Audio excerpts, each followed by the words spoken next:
అతి వేగంగా చేశాడు ఈయన. చేసేటప్పటికంటే సాధారణంగా మాట చెప్పి గవర్నమెంట్లు అంటే దశాబ్దాలు పడతాయి.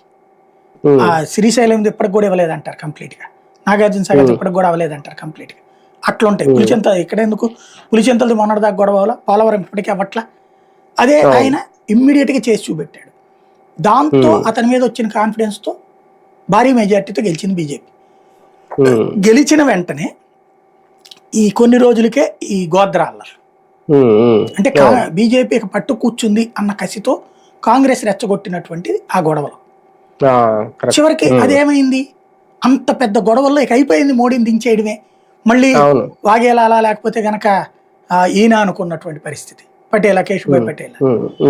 అట్లాంటి సిచ్యువేషన్ నుంచి దాన్ని హ్యాండిల్ చేసే బాధ్యత నేనే తీసుకుంటానని చెప్పడం, అద్వానీ అండగా నిలబడటం, వెంకయ్యనాయుడు తోడుగా నిలబడటం, తనే దాన్ని సక్సెస్ చేశాడు, కంట్రోల్ చేశాడు. ఆ తర్వాత ఎన్నికల్లో అయిపోద్ది అనుకున్న సిచ్యువేషన్ నుంచి ఘన విజయం సాధించాడు.